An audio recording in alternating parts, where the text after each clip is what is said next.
These are the difficult times that we're living in, and we need to know the day and time that we're living in. But this is our watch. So then, therefore, we have responsibility on our watch. And we have to understand that there's answers to what's going on today. And we have to have the resolve to do what's right and do what's pleasing in the sight of God, for God so loved the world. If we can get this point, as we go through and discuss as to what we can do as a people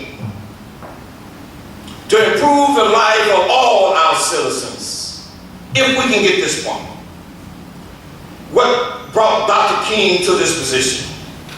For he understood what it meant to love thy Lord thy God with all thy heart and all thy soul and all thy might, and to love one another as you love yourself. That's where we need to be, to that point. Now we have the first speaker, the presenter, our beloved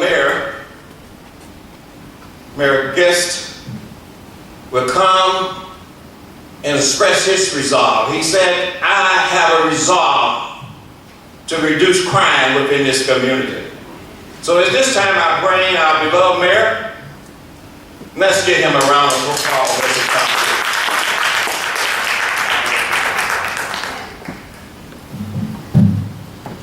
Thank you very much, Susan. Thank you for putting this program together, and I can simply share with you that I am in full support of any program that attacks crime in our city. We all love this city too much. Amen. I want to thank Reverend Druck for providing this venue for us, this sanctuary, beautiful sanctuary in downtown Jackson, Tennessee. Amen. For us to have this forum. So again, thank you for coming. Thank you for caring enough to be a part of this. I have one of my, along with the police chief, I do have one of our Girl Friday staff members of our City of Jackson family, and that's Monique Merriweather. Monique, if you hold your hand up.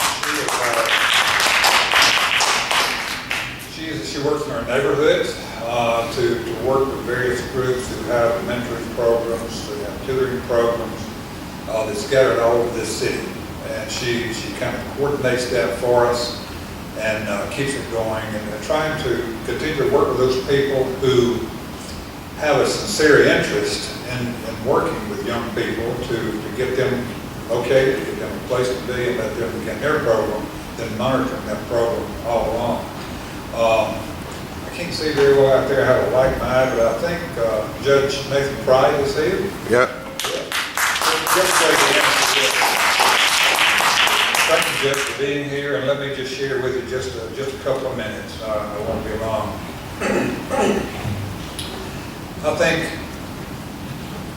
my ultimate goal, and I feel like your ultimate goal, is for Jackson, Tennessee to be that city on the hillside, which is referred to in the Bible, that cannot be hidden. A city on a hillside cannot be hidden. It can be seen during the day because it's elevated. You can see it over the trees, over the buildings. And at night you can see it because of the lights. And I want this city of Jackson, Tennessee, our city, to be that city that cannot be hidden, and be that light that shines over all of West Tennessee and beyond. Amen. We've got some work to do before we get there. Folks, we're just losing way too many of our young African American men. Amen. Way too many. And those people that's committing those acts, and I said this time and again, they missed the session that we all attended that's here today, that we all are fearfully and wonderfully made. Every life has worth. And somehow some of these young people have gotten to the point to where they don't know what life is. They don't know the effects of taking someone's life, whether it be the parents, whether it be the cousins, the uncles, the friends, reaches deep, and we've had way too much of that. And my goal, and hopefully your goal, is for Jackson, Tennessee to be that city on the hillside. Let me tell you where we are now, what we're trying to do, and Richmond was correct. I do have a resolve to lower our crime rate in this city. It's going to take everybody pulling together. The mayor cannot do it. And I fear this, that we have lost a full generation of many young black men and women. The Bible classifies a generation as 40 years, but somewhere the definition of a generation is whatever you want it to be.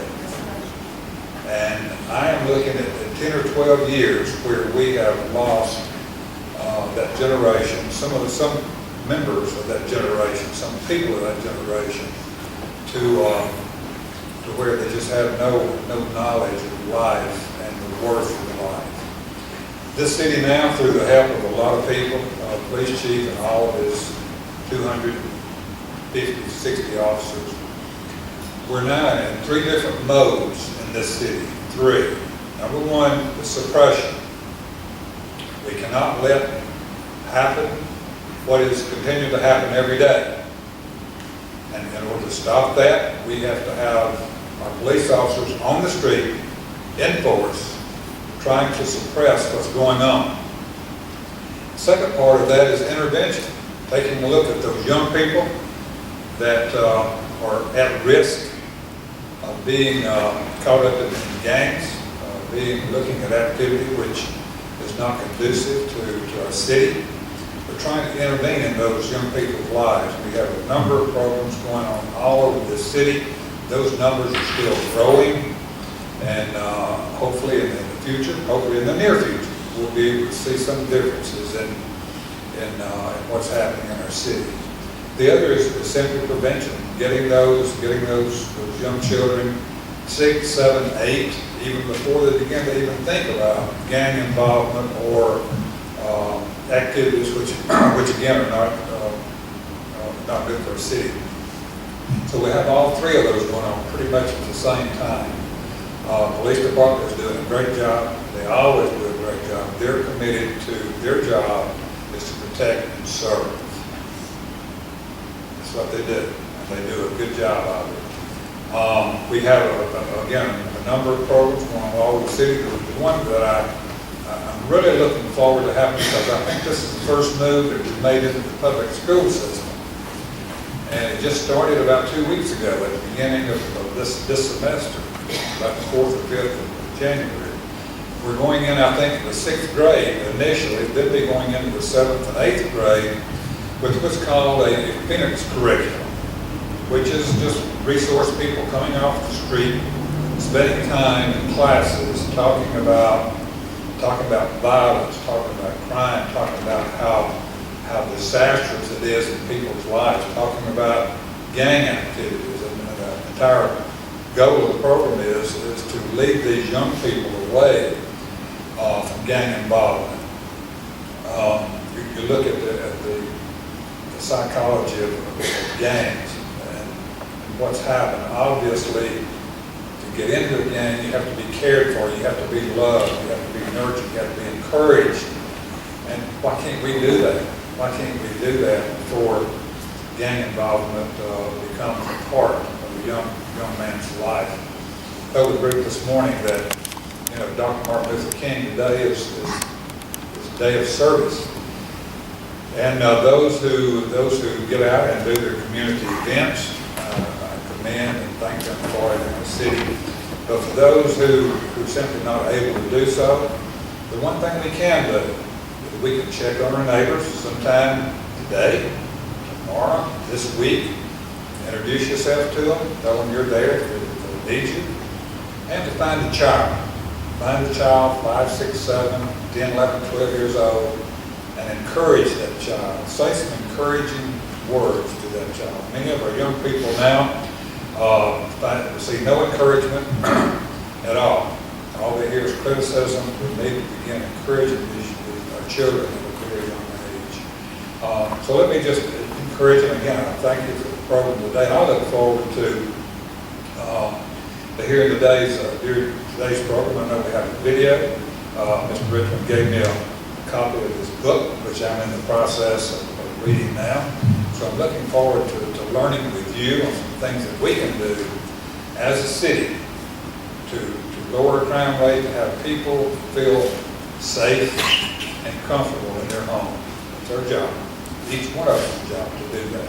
So again, let me thank Richmond and Reverend Gray for allowing us to have this program. I look forward to learning with each of you. And again, thank you for being here. May God bless you.